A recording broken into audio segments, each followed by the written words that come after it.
मित्रांनो, मागच्या लेक्चरमध्ये आपण methods of preparation of alkenes हा पॉईंट सुरू केला होता. त्यातल्या आपण इलिमिनेशन रिॲक्शन्स जी फर्स्ट मेथड आहे प्रिपरेशनची मेन ती आपण संपवलेली होती. आणि आजच्या पिरियडमध्ये आपण घेणार आहोत सेकंड मेन मेथड जी आहे प्रिपरेशनची ती आहे ॲडिशन रिॲक्शन्स. ह्या ॲडिशन रिॲक्शन्समध्ये आपण अल्किन्स तयार करणार आहोत bye partial reduction of alkynes. Alkynes means carbon triple bond, carbon containing compounds. In bracket here written or controlled hydrogenation of alkynes. या ठिकाणी शब्द वापरला पहा controlled hydrogenation means not complete hydrogenation, therefore it is called partial reduction. कारण आपण complete जर हायड्रोजिनेशन केलं अल्काइन्सचं तर आपल्याला माहिती आहे कार्बन ट्रिपल बॉन्ड कार्बन याच्यात जर आपण H2 ॲड केला तर आपल्याला सुरुवातीला काय मिळतो कार्बन डबल बॉन्ड कार्बनवाला कंपाऊंड मिळतो, त्याला काय म्हणतो आपण अल्किन. आणि परत जर ह्याच्यात आपण H2 ॲड केला परत ह्याचं हायड्रोजिनेशन जर केलं तर आपल्याला शेवटचे प्रॉडक्ट काय मिळतात carbon single bond carbon. That compounds are called alkanes. बरोबर आहे. तर आपल्याला अल्केन हा प्रॉडक्ट पाहिजे नाही. आपण मेथड ऑफ प्रिपरेशन कोणाच्या घ्यायला लागलो अल्केन्सच्या. म्हणून जेव्हा आपण अल्काइन्सचं हायड्रोजिनेशन करू किंवा अल्काइन्सचं आपण रिडक्शन करू तर त्या रिडक्शनला म्हणले पार्शियल रिडक्शन. म्हणजे एका स्टेपमध्ये आपण अल्किन मिळेपर्यंतच त्याचं रिडक्शन करायचं आहे. आपल्याला अल्किन हे प्रॉडक्ट पाहिजे नाहीत. म्हणजे आपण नेक्स्ट स्टेप काय करणार कंप्लीट याचं हायड्रोजिनेशन करणार नाहीत. कारण कंप्लीट हायड्रोजिनेशन केलं तर आपल्याला अल्किन प्रॉडक्ट मिळतील. आपल्याला प्रॉडक्ट्स कोणते पाहिजेत अल्किन्स. लक्षात carbon double bond carbon containing compounds. म्हणून या ठिकाणी शब्द वापरला आहे by partial reduction of alkynes. अल्काइन्सचं आपण पार्शियल रिडक्शन केलं त्यालाच म्हणले कंट्रोल्ड हायड्रोजिनेशन ऑफ अल्काइन्स. तर आपल्याला मिळणारे प्रॉडक्ट्स कोणते मिळतात alkenes. The carbon triple bond carbon that is the triple bond of alkynes can be partially reduce to a carbon double bond with calculated quantity of dihydrogen in the presence of Lindlar's catalyst, and that Lindlar's catalyst is palladized charcoal deactivated partially with quinoline or sulfur compound. ह्याला म्हणायचं लिंडर्स catalyst. म्हणजे अल्काइन्सचं जर आपल्याला अल्किन्समध्ये रूपांतर करायचं असेल तर कोणत्या कॅटॅलिस्टच्या प्रेझेन्समध्ये आपल्याला करावं लागेल लिंडर्स कॅटॅलिस्टच्या प्रेझेन्समध्ये ही रिॲक्शन करावी लागेल. तर लिंडर्स कॅटॅलिस्ट म्हणजे काय पॅलाडाइज्ड चारकोल मीन्स पॅलाडियम घ्यायचं आहे. पॅलाडियमला प्लस चारकोल डिॲक्टिवेटेड पार्शियली करायचं त्याला विथ क्विनोलिन किंवा सल्फर कंटेनिंग कंपाऊंडसोबत. त्याला म्हणतो आपण लिंडर्स कॅटॅलिस्ट. तर आपल्याला मिळणारे जे अल्किन्स असतील ते कोणत्या टाईपचे मिळतात सिस आयसोमर. आपण ह्याचं आयसोमेरिझम जॉमेट्रिकल आयसोमेरिझम पाहिलं आहे आपण अल्किन्सचं. त्याच्यामध्ये आपण सिस आयसोमर आणि ट्रान्स आयसोमर घेतलं. तर यापैकी मिळणारा जो आयसोमर मिळेल आपल्याला अल्किनचा तो कोणता असेल cis isomer is obtain by this method. म्हणजे ह्या मेथडचा उपयोग करून जर आपण अल्काइन्सचं लिंडर्स कॅटॅलिस्ट वापरून पार्शियल हायड्रोजिनेशन केलं तर आपल्याला अल्किन्समध्ये त्याचा कोणता आयसोमर मिळणार सिस आयसोमर. तर या ठिकाणी पहा अल्काइनचा जनरल फॉर्म्युला दिला आहे R C triple bond C R plus H2ला इथे लिहिलं HH. इथं आहे पॅलाडियम म्हणजे PD with carbon and that is deactivated partially with the quinoline. Here the product obtained is carbon double bond carbon. आणि या ठिकाणी पहा डबल बॉन्ड कार्बनच्या एका साईडला हायड्रोजन आहेत आणि दुसऱ्या साईडला RR ग्रुप आहेत. म्हणजे सारखे ग्रुप एका डबल बॉन्डेड कार्बनच्या एका साईडला आहेत. म्हणजे ह्या टाईपच्या आयसोमरला आपण कोणता आयसोमर म्हणतो सिस आयसोमर अँड दॅट इज कॉल्ड सिस अल्किन. आता या ठिकाणी तुम्हाला एक्झाम्पल जर घ्यायचं असेल तर तुम्ही या ठिकाणी R ग्रुप जो आहे तो HH पण घेऊ शकता. HH जर घेतला तर या ठिकाणी काय येईल ॲसिटिलिन येईल. आणि या ठिकाणी ह्या RR ग्रुपच्या ठिकाणी काय येईल H आणि H येईल. पण या ठिकाणी जर R ग्रुप तुम्ही CH3 घेतला CH3C ट्रिपल बॉन्ड CR. या ठिकाणी एक्झाम्पल पहा असेल त्याचं एक्झाम्पल. समजा आपण R ग्रुप घेतला CH3 C triple bond CH3 हा झाला अल्काइन प्लस HH ॲरोवर लिहिणार आपण PDC क्विनोलिन. त्यालाच आपण कोणतं कॅटॅलिस्ट म्हणले लिंडर्स कॅटॅलिस्ट. तर हा कार्बन डबल बॉन्ड कार्बन आणि याच्या एकाच साईडला आर ग्रुप असतील, म्हणजे CH3 ग्रुप असतील आणि एका साईडला HH असतील. तर हा झाला आपला मिळणारा अल्केन, दॅट इज कॉल्ड सिस अल्केन. तर याचं जर नाव द्यायचं असेल तुम्हाला, तर ह्याच अल्केनला आपण कसं लिहू शकतो, CH3CH डबल बॉन्ड CH3, म्हणजे आपल्याला कोणता अल्केन मिळेल, हा ब्यूट2EN, बरोबर आहे. 1 2 3 4 1 2 3 4 2 आणि 3 कार्बनमध्ये डबल बॉन्ड आहे, म्हणून टोटल कार्बन 4 आहेत, म्हणून ब्यूट2ENE आपल्याला हा सिस अल्किन मिळेल. त्याच्यानंतर ट्रान्स अल्किन कसं मिळवायचे त्याची मेथड दिलेली आहे तुम्हाला. ट्रान्स आयसोमर अल्किनचा. Trans alkene is obtained from alkyne on reduction with sodium in liquid ammonia. या ठिकाणी काय वापरले, रिडक्शन करण्यासाठी सोडियम वापरला आहे आणि त्याचं सोल्युशन कशात केले, लिक्विड अमोनियामध्ये. तेव्हा अल्काइन्सचं हायड्रोजिनेशन होईल आणि आपल्याला कोणता अल्किन मिळेल, ट्रान्स अल्किन. तर या ठिकाणी जनरल रिॲक्शन दिली परत तीच, RC triple bond CR sodium in liquid ammonia. तर या ठिकाणी बघा, ह्या डबल बॉन्ड कार्बनच्या एका साईडला दोन्ही आर ग्रुप नाहीत, जसं वर दिलेलं आहे की नाही, एका साईडला 2 आर ग्रुप आणि एका साईडला 2 हायड्रोजन. तर या साईडला काय दिलं आहे, आर ग्रुप, तर याच्या अपोजिट साईडला आर ग्रुप आहे, इकडे H आहे, याच्या अपोजिट साईडला H आहे. म्हणजे सारखे ॲटम्स किंवा सारखे ग्रुप्स हे डबल बॉन्डेड कार्बनच्या अपोजिट डायरेक्शनला आहेत, म्हणून तो अल्किन कोणता होतो, ट्रान्स अल्किन. तर ह्याला आपण सिस टू ब्युटीन म्हणू.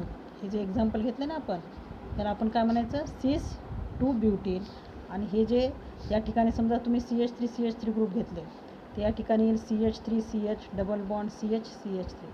तोच प्रॉडक्ट येईल, पण आज कोणता फॉर्म मिळेल आपल्याला, ट्रान्स फॉर्म मिळेल. म्हणून त्या ठिकाणी आपण त्या स्ट्रक्चरला, हा जो प्रॉडक्ट आहे आपल्याला, हा सिस अल्किन मिळाला ना, तर ह्या सेकंड ह्याच्यामध्ये ट्रान्स ह्याच्यामध्ये आपल्याला काय मिळेल, CH3 ग्रुप या साईडला अटॅच असेल तर त्याच्या अपोजिट साईडला CH3 असेल आणि इकडे H असेल त्याच्या अपोजिट साईडला H असेल. तर असा हा आपल्याला प्रॉडक्ट मिळेल. हा सुद्धा ब्यूट2ENE आहे, पण कोणता ब्यूट2ENE मिळेल आपल्याला, ट्रान्स ब्यूट2ENE, म्हणजे ट्रान्स आयसोमर मिळेल असं आपल्याला. आलं लक्षात. तर हा झाला सिस आयसोमर. सिस आयसोमर जर मिळवायचं आहे तर अल्काइन्स आपण हायड्रोजिनेशन केले in the presence of Lindlar's catalyst. Lindlar's catalyst means PD palladium carbon in quinoline. आणि ट्रान्स जर आपल्याला मिळायचं असेल प्रॉडक्ट, तर आपण रिॲक्शन केली sodium metal in liquid ammonia सोबत. लक्षात. अशा प्रकारे आपल्याला सिस आणि ट्रान्स असे 2 टाईप्सचे अल्किन्स या ठिकाणी मिळवता येतात. ही झाली कोणती मेथड, ॲडिशन रिॲक्शन्स. ह्या मेथडने आपण काय तयार केले, अल्किन्स. तर ह्या 2 मेथड आहेत महत्त्वाच्या अल्किन्सच्या प्रिपरेशनच्या. त्यानंतर आहेत त्यांच्या physical properties of alkenes. Physical प्रॉपर्टीजमध्ये काय दिलेली माहिती आहे, सोल्युबल कशात असतो, इनसोल्युबल कशात असतो, हा पॉईंट तुम्ही पण वाचून करू शकता. त्यांचे बॉइलिंग पॉईंट्स कसे आहेत, मेल्टिंग पॉईंट्स कसे आहेत, लक्षात. त्याच्यानंतर महत्त्वाचा बघूयात आपण chemical properties of alkenes. Chemical properties of अल्किन्समध्ये काय दिलेलं आहे पहा, alkenes are more reactive than the alkanes due to the presence of pi electrons. They undergo electrophilic addition reactions. The different reactions of alkenes are given below. अल्केनमध्ये काय असतात, कार्बनमध्ये single bond असतात. मग ते सगळे बॉन्ड्स कोणते असतात, सिग्मा कोव्हॅलंट बॉन्ड असतात. परंतु या ठिकाणी आपल्याला माहिती आहे अल्किन्समध्ये कार्बनमध्ये डबल बॉन्ड असतो. त्यापैकी एक बॉन्ड असतो पाय बॉन्ड आणि दुसरा बॉन्ड असतो सिग्मा बॉन्ड. तर पाय बॉन्डमधले जे इलेक्ट्रॉन आहेत त्यांना म्हणतो आपण पाय इलेक्ट्रॉन्स. म्हणजे अल्किन्स हे मोर रिॲक्टिव्ह कशामुळे आहेत, कारण त्यांच्यामध्ये पाय इलेक्ट्रॉन्स प्रेझेंट असतात.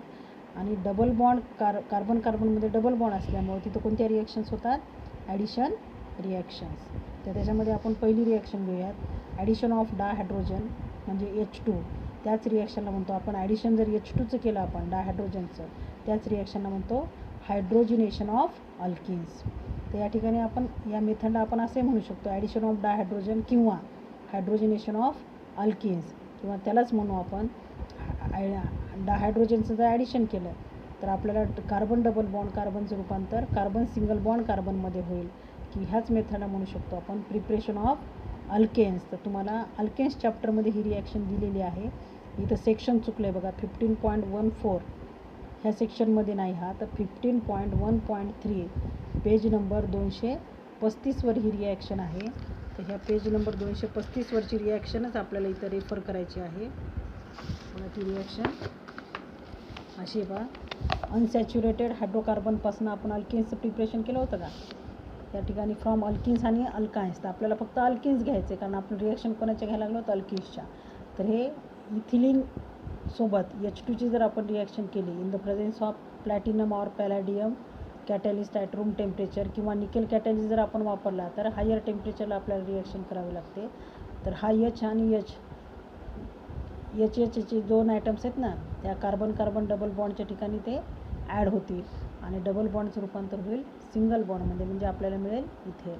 तसं जर प्रोपिलिनचं उदाहरण घेतलं आपण CH2 CH3 CH double bond CH2 plus H2 या दोन कार्बनमध्ये H2 ॲड होईल म्हणजेच आपल्याला प्रॉडक्ट मिळेल CH3 CH2 CH3 that is propane. तर तिथं सेक्शन चुकलेलं का.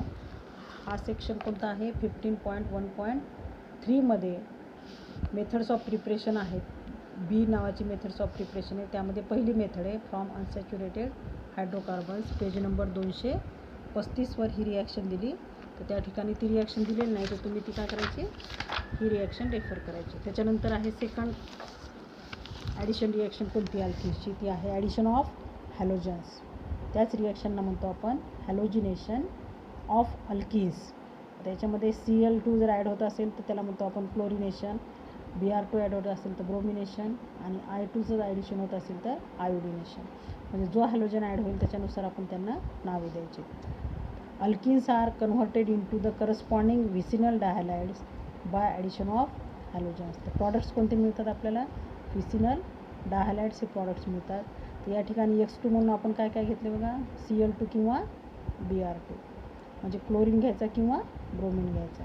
तर या ठिकाणी जनरल रिॲक्शन दिले तुम्हाला carbon double bond carbon plus X2 म्हणजेच Xचे दोन items in the presence of CCl4 at room temperature reaction होते आणि हा X2 जो Xचे आयटम आहेत ना दोन आयटम्स मिळतात. एक कार्बनला या ठिकाणी ॲड होईल आणि दुसरा ह्या ठिकाणी ॲड होईल आणि डबल बॉन्डचं रूपांतर सिंगल बॉन्डमध्ये होईल म्हणजेच आपल्याला प्रॉडक्ट मिळेल कार्बन सिंगल बॉन्ड कार्बन. आणि ह्या दोन्ही कार्बनला अटॅच आहेत. ॲडजेसंट कार्बनला दोन हॅलोजन ॲटम्स अटॅच आहेत. अशा डायहॅलाइडला काय म्हणतो आपण व्हिसिनल डायहॅलाइड. तर या ठिकाणी उदाहरण दिले iodine is generally fails to react. Iodine या ठिकाणी अशी रिॲक्शन दाखवत नाही म्हणजेच आयोडिनेशन या ठिकाणी अल्किन्सचं होत नाही. तर या ठिकाणी उदाहरण दिले पहा इथिन म्हणा किंवा ethylene. When ethylene reacts with chlorine in the presence of carbon tetrachloride at room temperature. तर ह्या दोन कार्बनच्या ॲक्रॉस दोन क्लोरीनचे ॲटम ॲड होतात आणि आपल्याला प्रॉडक्ट मिळतो या ठिकाणी CH2Cl single bond CH2Cl that is 1,2 डायक्लोरो ethane किंवा यालाच म्हणायचं इथिलीन डायक्लोराइड. याचं कॉमन नेम काय येईल इथिलीन. कॉमन नेम आहे इथिलीन डायक्लोराइड. Br2 असेल तर इथिलीन डायब्रोमाइड. इथे आपल्याला IUPAC नेम दिले. समजा हा कार्बन 1 धरला तर हा कार्बन 2 किंवा हा कार्बन 1 ठेवला तर हा कार्बन 2. फर्स्ट आणि सेकंड कार्बनला दोन क्लोरीनचे ॲटम अटॅच म्हणून डायक्लोरो आणि दिलेल्या मेन कंपाऊंडमध्ये दोन कार्बन आहेत म्हणून पॅरेंट अल्केन इथेन म्हणून नाव आले 1,2 डायक्लोरो इथेन. त्याच्यानंतर प्रोपिलिनची रिॲक्शन दिलेली आहे या ठिकाणी. तर ह्या दोन कार्बनमध्ये डबल बॉन्ड आहे Br2 ॲड करायचा आहे. तर या ठिकाणी एक Br ॲटम ॲड होईल आणि या ठिकाणी एक Br म्हणजे प्रॉडक्ट मिळेल आपल्याला CH3 CHBr single bond CH2Br. तर हा फर्स्ट कार्बन झाला तर हा सेकंड कार्बन म्हणून फर्स्ट आणि सेकंड कार्बनला दोन ब्रोमिन अटॅच आहेत. टोटल कार्बन संख्या 3 आहे 1 2 आणि 3 म्हणून पॅरेंट अल्केन प्रोपेन. तर याला आपण प्रोपिलिन डायब्रोमाइडसुद्धा म्हणू शकतो जे कॉमन नेम असेल त्याचा. हा कंपाऊंड कसा मिळतो आपल्याला colourless. Addition of bromine is useful test for the detection of carbon double bond carbon in unknown compound. ब्रोमिनचं ॲडिशन ही एक युजफुल टेस्ट आहे वापरली जाते कशासाठी डिटेक्शन करण्यासाठी कार्बन आणि कार्बनमध्ये डबल बॉन्ड आहे किंवा ते कंपाऊंड्स का आहेत carbon double bond carbon containing compounds. Red brown colour of bromine rapidly disappear in the carbon tetrachloride solution. ब्रोमिनला जो कलर असतो त्याला रेड ब्राऊन कलर असतो ब्रोमिनला तो काय होतो रॅपिडली डिसॅपियर होतो म्हणजे नाहीसा होतो in the carbon tetrachloride solution. Carbon tetrachloride सोल्युशनमध्ये त्याचा कलर नाहीसा होतो. If a carbon carbon double bond is present in the compound. पण हा डिसअपिअर कधी होतो कलर? जर घेतलेल्या कंपाऊंडमध्ये प्रेझेंट असेल अल्किन, म्हणजेच carbon double bond carbon containing compound. तर आपल्याला जो प्रॉडक्ट मिळतो तो प्रॉडक्ट कसा मिळेल आपल्याला? कलरलेस मिळतो. कारण इथं ब्रोमिनचा कलर कसा दिला आहे? रेड ब्राऊन कलर आहे. प्रॉडक्टचा मात्र कलर काय दिला आहे? कलरलेस आहे. जर प्रॉडक्ट आपल्याला कलरलेस मिळाला आणि पहिलं जर त्या रिॲक्शनमध्ये रेड ब्राऊन कलर असेल ब्रोमिनचा, तो नंतर डिसअपिअर होतो. म्हणजे दिलेल्या रिॲक्शनमध्ये काय प्रेझेंट असला पाहिजे? प्रोपीन प्रेझेंट असला पाहिजे. त्याच्यानंतर तिसरी रिॲक्शन आहे addition of hydrogen halides. Hydrogen halides म्हणजे HX. That reaction is called hydrohalogenation. त्या ॲडिशन रिॲक्शनला काय म्हणायचं? Hydrohalogenation reaction. म्हणजे हायड्रोजन आणि हॅलोजन ते दोन्ही ॲटम का व्हायला लागलेत? Across the double bond add होतात. ॲडिशन ऑफ हायड्रोजन हॅलाइड्स म्हणजे HX लाईक हायड्रोजन क्लोराईड. म्हणजे X जर आपण Cl घेतला तर HCl येईल म्हणजे हायड्रोजन क्लोराईड. X जर आपण Br घेतला तर हायड्रोजन ब्रोमाइड. आणि X जर आपण आयोडीन घेतला तर hydrogen iodide. Converts alkene into the corresponding alkyl halides. तर कशात रूपांतर होईल त्याचं? अल्किन्सचं रूपांतर अल्काइल हॅलाइड्समध्ये होईल. म्हणजे तयार होणारे प्रॉडक्ट्स काय असतात इथं? RX alkyl halides. General reaction दिले पहा तुम्हाला या ठिकाणी. कार्बन डबल बॉन्ड कार्बन, याच्यामध्ये H आणि X ॲड होईल म्हणजे HX मधला बॉन्ड ब्रेक होतो. समजा ह्या कार्बनकडे हायड्रोजन ॲड झाला तर हा X या कार्बनकडे ॲड होईल आणि डबल बॉन्डचं कन्वर्शन होईल सिंगल बॉन्डमध्ये. या ठिकाणी प्रॉडक्ट दाखवला आहे कार्बन सिंगल बॉन्ड कार्बन. या कार्बनमध्ये ॲड झाला H आणि या कार्बनमध्ये ॲड झाला X. That is called alkyl halide. आता या ठिकाणी हायड्रोजन हॅलाइड्सची ऑर्डर कशी असते रिॲक्टिव्हिटीची? कोणता हायड्रोजन हॅलाइड्स हा मोर रिॲक्टिव्ह असतो? तो आहे HI. HI नंतर असेल HBr आणि सगळ्यात लेस रिॲक्टिव्ह असेल HCl. Addition reaction of HBr to unsymmetrical alkene. मग आपल्याला कोणत्या रिॲक्शन पाहिजे? तिन्ही ॲड करू शकतो आपण HI, HBr आणि HCl. तर आपल्याला या ठिकाणी ॲडिशन घ्यायची HBrची ॲडिशन घ्यायची टू द सिमेट्रिकल अल्किन्स. या ठिकाणी सिमेट्रिकल आणि अनसिमेट्रिकल असे दोन टाईपचे अल्किन्स असतात. मला मी अल्किन्स घेताना मागे शिकवलेलं आहे की दोन टाईपचे अल्किन्स कशा प्रकारचे असतात. तर कार्बन डबल बॉन्ड कार्बन. समजा हा आपण एक अल्किन घेतला, दुसरा एक अल्किन घेतला समजा आपण CH3CH डबल बॉन्ड CH3. तिसरा अल्किन घेतला आपण CH2 double bond CH single bond CH3. आणि चौथा अल्किन घेतला आहे CH2 double bond CH2 CH3. आता हे एवढ्या टाईपचे अल्किन्स आहेत.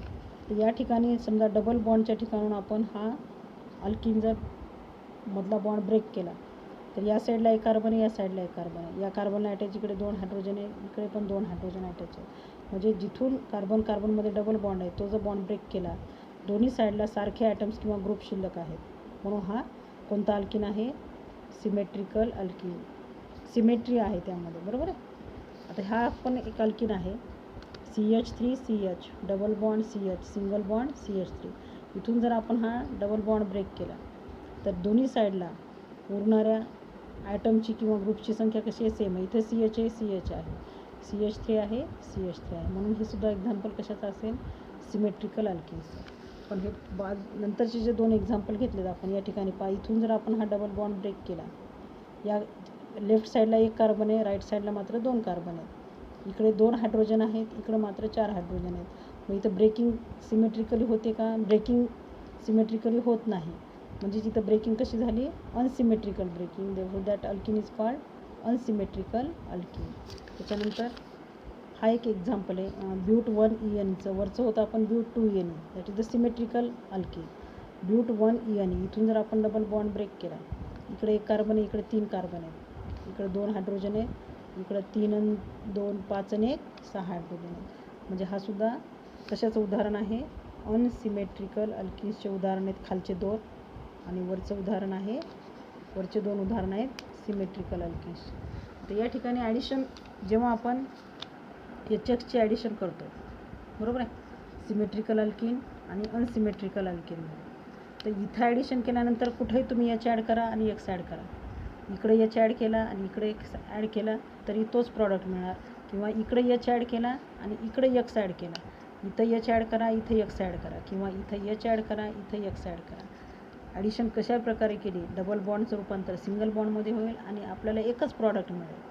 पण एच एक्सची ॲडिशन जर अनसिमेट्रिकल अल्किनमध्ये केली, समजा आपण इथं एच ॲड केला आणि इथं एक्स ॲड केला तर प्रॉडक्ट वेगळा मिळेल आपल्याला, आणि इकडे एक्स ॲड केला आणि इथे एच ॲड केला तर प्रॉडक्ट आपल्याला वेगळा मिळतो. म्हणजे दोन टाईपचे प्रॉडक्ट्स या ठिकाणी आपल्याला मिळू शकतात, जिथं एच एक्सची ॲडिशन आपण अनसिमेट्रिकल अल्किन्समध्ये करतो. तर ह्याच्यामध्ये तुम्हाला लक्षात ठेवायचे अल्किन्सचे दोन टाईप, सिमेट्रिकल अल्किन्स आणि अनसिमेट्रिकल अल्किन्स. तर इथं ॲडिशन HBrची जी आहे, addition reaction of HBr to the symmetrical alkenes घेणार आहोत आपण addition. The addition of HBr to symmetrical alkenes yield only one product.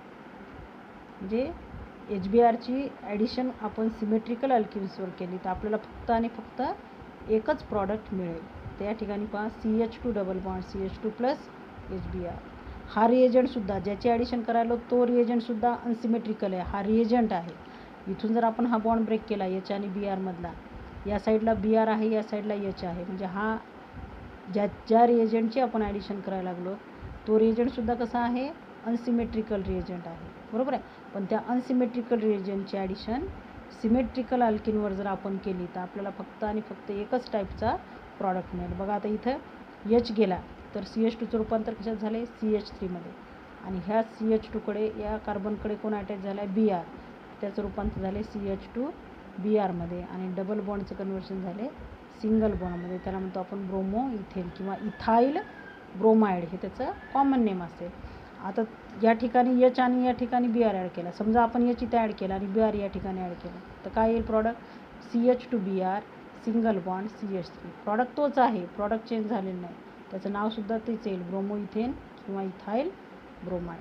त्याच्यानंतर हा सेकंड उदाहरण सिमेट्रिकल अल्किनचंच आहे. याच्यात आपण HBr ॲड केला, म्हणजे तुम्हाला आता जे रिॲक्शन सांगितले नाही, इकडे एच ॲड केला इकडे BR ॲड केला तर हा प्रॉडक्ट मिळाला.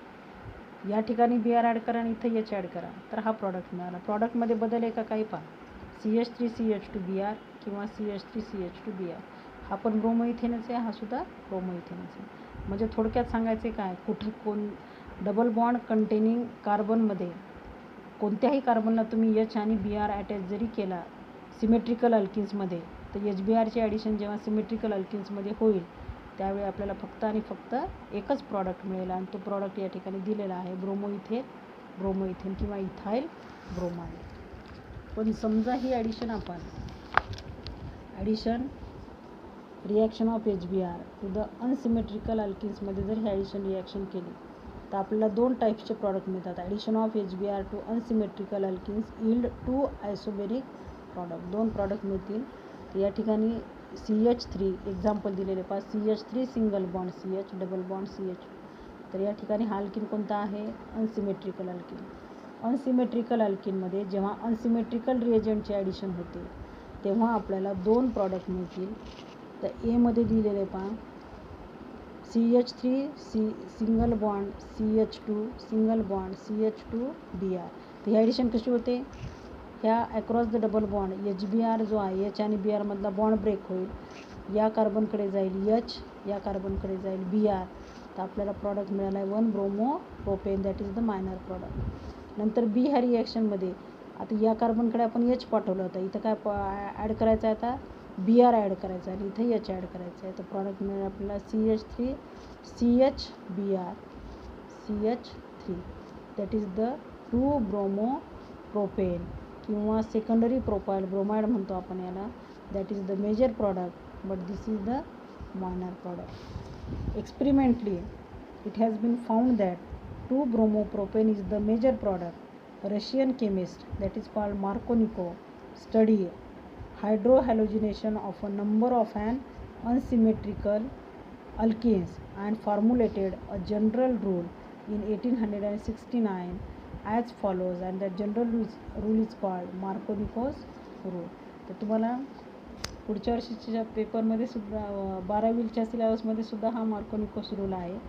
यावर्षी तुम्हाला सुद्धा त्याचं स्टेटमेंट दिलेलं आहे पहा, मार्कोनिकोस रूलचं काय दिले, अशा ह्या ज्या रिॲक्शन होतात अनसिमेट्रिकल अल्किनमध्ये, जेव्हा अनसिमेट्रिकल रिएजंट ॲड होतो तेव्हा 2 टाईप्सचे प्रॉडक्ट्स आपल्याला मिळतात. पण ह्या 2 प्रॉडक्ट्समध्ये मेजर प्रॉडक्ट कोणता आहे आणि मायनर प्रॉडक्ट कोणता आहे हे जर आपल्याला एक्सपेरिमेंटली शोधायचं असेल तर आपल्याला कोणत्या रूलचा उपयोग घ्यावा लागतो? मार्कोनिकोस रूलचा. याचं स्टेटमेंट काय दिले पहा. When and unsymmetrical reagent is added to unsymmetrical alkene. म्हणजे जेव्हा अनसिमेट्रिकल रिएजंटचं तुम्हाला सांगितलं, ही रिॲक्शन होताना सांगितलं का हा रिएजंट अनसिमेट्रिकल आहे आणि हा अल्किन अनसिमेट्रिकल आहे. जेव्हा अनसिमेट्रिकल रिएजंट अनसिमेट्रिकल अल्किनवर ॲड होतो तर तेव्हा काय होते? When unsymmetrical reagent is added to unsymmetrical alkyne the negative part that is X minus, हा मायनस इथं दाखवला आहे पहा, इथं दाखवायचं नाही, X minus of the reagent म्हणजे negative part of the reagent H X. H B आरलाच आपण जनरल काय म्हणतो? H X. त्याच्यामध्ये एच प्लस असतो आणि एक्स मायनस असतो. त्याच्यामुळे negative part of the reagent gets attached to the carbon atom which carries less number of hydrogen atoms. त्याच्यामध्ये इथं बघा मेजर प्रॉडक्ट दाखवलं आहे तुम्हाला. हा मेजर प्रॉडक्ट दाखवला आहे का? हा मेजर प्रॉडक्ट दाखवताना सी एचला जो बी आर अटॅच झाला आहे म्हणजे हा एच बी आरमधला हा निगेटिव्ह पार्ट, या ठिकाणी बघा ॲडिशन कुठं होते? कार्बन आणि कार्बनमध्ये डबल बॉन्ड आहे, या ठिकाणी एच बी आरची ॲडिशन होईल. पण हा एच बी आरमधला जेव्हा बॉन्ड ब्रेक होतो तेव्हा आपल्याला एच प्लस मिळतो आणि बी आर मायनस मिळतो. म्हणजे रिएजंटमधला निगेटिव्ह पार्ट बी आर मायनस हा अशा कार्बनला अटॅच होईल जिथं हायड्रोजनची संख्या कमीत कमी आहे. आणि इथं या ठिकाणी बघा ह्या कार्बनला अटॅच 1 हायड्रोजन आहे, ह्या कार्बनला अटॅच 2 हायड्रोजन आहेत. म्हणजे एच बी आरमधला जो निगेटिव्ह बी आर हा पार्ट आहे तो कुठे अटॅच होईल? मग या ठिकाणी ह्या कार्बनला अटॅच होईल. म्हणजे सी एचला बी आर अटॅच होईल आणि ह्या सी एच टुकडे कोण जाईल? एच. त्याचं रूपांतर होईल सी एच थ्रीमध्ये. म्हणून मार्कोनिकोसच्या म्हणण्यानुसार मेजर प्रॉडक्ट हा असेल ज्याला आपण म्हणतो 2 ब्रोमो प्रोपेन किंवा आयसोप्रोपाइल ब्रोमाइड किंवा secondary propyl bromide. And that N propyl bromide किंवा 1 ब्रोमो प्रोपेन हा कसा प्रॉडक्ट असेल? मायनर प्रॉडक्ट असेल. कारण या ठिकाणी बी आर हा मोर, ज्या ठिकाणी हायड्रोजन ॲटमची संख्या जास्त आहे त्या कार्बनला अटॅच झाला आहे आणि एच कुठे ॲड झाला आहे? लेस हायड्रोजन आहेत त्या कार्बनला अटॅच झाला आहे. म्हणून या ठिकाणी आपल्याला प्रॉडक्ट मिळेल CH3 CH2 single bond CH2Br and that product is the minor product that is not called the major product. मग हा मायनर प्रॉडक्ट आणि मेजर प्रॉडक्ट कसा ओळखायचा आहे हे कोणी सांगितलं आहे आपल्याला? कोणत्या रूलनुसार काढणार आपण? मार्कोनिकोस रूलनुसार. परत एकदा त्याचं स्टेटमेंट पाहू पहा. मार्कोनिकोस रूलचं. When an unsymmetrical reagent is added to unsymmetrical alkyne the negative part that is X minus of the reagent gets attached to the carbon atom which carries less number of hydrogen atoms. That is called the Markovnikos rule. Markovnikos रूलचं हे statement आहे आणि वर दिलेलं हे example आहे. त्याच्यामध्ये हा product नाही लिहिला तरी चालतो, तुम्ही फक्त हा प्रॉडक्ट लिहायचा. Propylene reacts with HBr it gives 2 bromo propane. त्याच्यानंतर आहे बघा अँटी मार्कोनिकोस ॲडिशन और it is called peroxide effect or Kharasch Mayo effect. तर हे जे आहे इथं शब्द दिला अँटी मार्कोनिकोस ॲडिशन. मार्कोनिकोस ॲडिशनमध्ये काय होते? Negative part of the reagent goes to that carbon atom which carries less number of hydrogen atom. तर या ठिकाणी काय होईल? निगेटिव्ह पार्ट जो आहे रिएजंटचा तो अशा कार्बनला अटॅच होईल जिथं मोर त्या कार्बनला मोर हायड्रोजन ॲटम्स अटॅच असतील. म्हणून ॲडिशन होते मार्कोनिकोसच्या विरुद्ध, म्हणून याला म्हणले अँटी मार्कोनिकोस ॲडिशन. ही होते जर फक्त ही रिॲक्शन आपण कोणाच्या प्रेझेन्समध्ये केली? पेरॉक्साईडच्या प्रेझेन्समध्ये केली. Therefore it is also called peroxide effect or Kharasch Mayo effect. 2 सायंटिस्टने ह्या रिॲक्शनचा शोध लावला आहे म्हणून ह्या इफेक्टला खरॅश-मायो इफेक्टसुद्धा म्हणतात. या ठिकाणी बघा in 1933 MS Kharasch and EFR Mayo discovered that the addition of HBr to unsymmetrical alkene in the presence of organic peroxide that is ROOR takes place in the opposite orientation to that of suggested by the Markovnikos rule. या ठिकाणी तुम्ही असं takes place by anti-Markovnikos addition that is suggested by the Markovnikos rule. म्हणजे Markovnikov's रूलने जो rule suggest केला आहे त्याच्या विरुद्ध ही ॲडिशन होते, त्याला अपोजिट ओरिएंटेशन म्हणले आपण. तर यालाच आपण काय म्हणतो, अँटी मार्कोनिकोज ॲडिशन. तर या ठिकाणी तुम्हाला एक्झाम्पल दिले, तेच एक्झाम्पल आहे. CH3CH double bond CH2 plus HBr, पण ही रिॲक्शन होती इन द प्रेझेन्स ऑफ पेरॉक्साईडच्या प्रेझेन्समध्ये इथं होते. इथं आर ग्रुप काय घेतलेत, C6H5CO हा आर ग्रुप घेतला आहे, दॅट इज 2 टाइम्स O2. हा O2ला O2च आहे, त्याला आपण बेन्झॉईल पेरॉक्साईड म्हणतो. कोणता पेरॉक्साईड, बेन्झॉईल पेरॉक्साईड. तर या ठिकाणी Br मार्कोनिकोज ॲडिशनमध्ये Br इथे अटॅच होत होता आणि H इथे अटॅच होत होता. इथं आता काय अटॅच होईल, H इथे अटॅच होईल, Br या ठिकाणी अटॅच होईल, म्हणजे प्रॉडक्ट मिळेल आपल्याला CH3 सिंगल बॉन्ड CH2. इथे H अटॅच झाल्यावर काय होईल, CHचं रूपांतर CH2 मध्ये होईल, डबल बॉन्डचं रूपांतर सिंगल बॉन्डमध्ये, आणि CH2ला काय अटॅच होईल, Br, दॅट इज 1 ब्रोमोप्रोपेन. आणि ह्या अँटी मार्कोनिकोज ॲडिशनमध्ये किंवा खरॅश इफेक्टमध्ये, खरॅश माय इफेक्टमध्ये मेजर प्रॉडक्ट कोणता असेल, 1 ब्रोमोप्रोपेन. त्याच्यामध्ये खाली एक एक्झाम्पल दिले तुम्हाला अनसिमेट्रिकल अल्किनचं. या ठिकाणी आता या ठिकाणी Br इथे अटॅच होणार नाही, इथे काय अटॅच होईल, H. बघा या ठिकाणी H इथे अटॅच झालं, कारण ज्या ठिकाणी आता इथं हायड्रोजनच नाहीत, इथं हायड्रोजन 2 आहेत, बरोबर आहे. तर Br ज्या ठिकाणी कार्बनला हायड्रोजन अटॅच असणारी संख्या जास्त असेल हायड्रोजन ॲटमची, त्या ठिकाणी कोण जाणार, Br अटॅच होणार. आणि इथं आता हायड्रोजन नाहीच आहेत, मग इथं कोण अटॅच होणार, H अटॅच होणार. जर हीच ॲडिशन आपण मार्कोनिकोज रूलनुसार घेतली तर इथं आपल्याला हे प्रेझेन्स आपल्याला बेन्झॉईल पेरॉक्साईड दाखवायची गरज नाही. मग Br कुठे अटॅच होईल, या कार्बनला, आणि H कुठे अटॅच होईल, या कार्बनला. पण बेन्झॉईल पेरॉक्साईडच्या प्रेझेन्समध्ये जर आपण रिॲक्शन घेतली तर ॲडिशन होते अँटी मार्कोनिकोज रूलनुसार, म्हणजे या ठिकाणी अटॅच होईल H आणि या ठिकाणी अटॅच होईल Br. तर बघा या कार्बनला अटॅच झाला H, डबल बॉन्डचं रूपांतर झालं सिंगल बॉन्डमध्ये, आणि या CH2ला अटॅच झाला आहे Br, म्हणजे CH2Br. तर प्रॉडक्ट मिळालं आपल्याला 1 ब्रोमो 2 मिथाईल प्रोपेन. कशाला थांब